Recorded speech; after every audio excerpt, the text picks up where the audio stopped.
Bakit nga ba napaiyak ang dalaga ni Robin Padilla na si Queenie? At ano naman kaya ang dahilan ng pagdiriwang na magpartner na si Isis Higuera at Chen Sarte? Yan sa pagpapatrol ni Gretchen Pulido.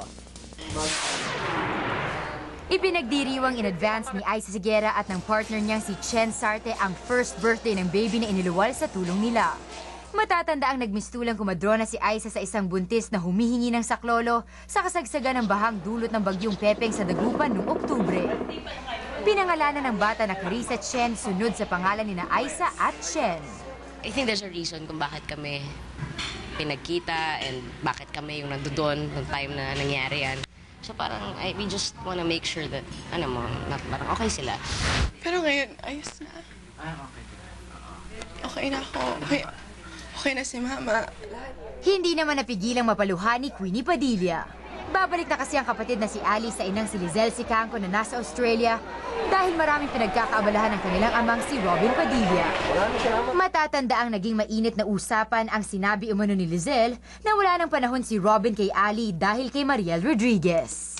Well, I think it's best for him to go to Australia na kasi yung mommy ko, she has all the time in the world for him. And ngayon po, si Papa masyado nang busy.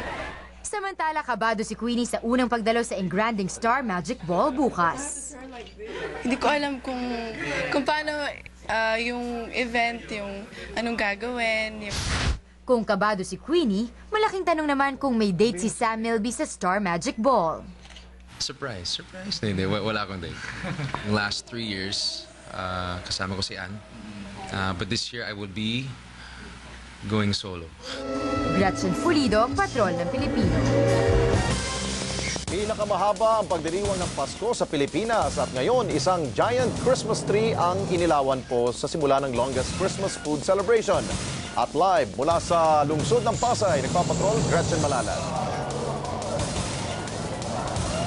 Alex, buwan pa lang ng Setyembre pero ramdam na ang kasiyahan dito. At ngayon pa lang ay sinasalubong na ang Kapaskuhan. At syempre, hindi makukumpleto ang Pasko kung walang Christmas tree, Christmas lights, at masasarap at malilamnam na pagkain. Ang tema, Sarap ng Pasko!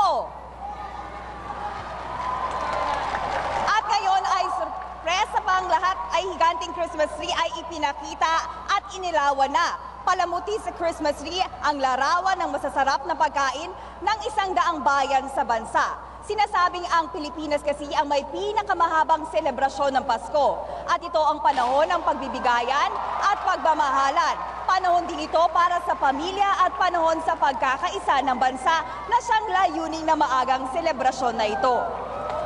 Tuwang-tuwa naman ang lahat ng namamasyal dito ngayon dahil kakanta at sasayaw ang mga Pilipinas Got Talent winners tulad ni Jovet Baldovino at Baguio Metamorphosis. At bukod sa mga pagkain, isang magarbong fireworks display ang magmamangha sa mga namamasyal dito. At yan ang pinaka-latest mula dito sa Pasay City. Balik sa inyo, Bernadette, Alex. Merry Christmas! Maraming salamat sa iyo, Gretchen Malalas. Talagang Pasko na nga, no? Ilang araw na lang.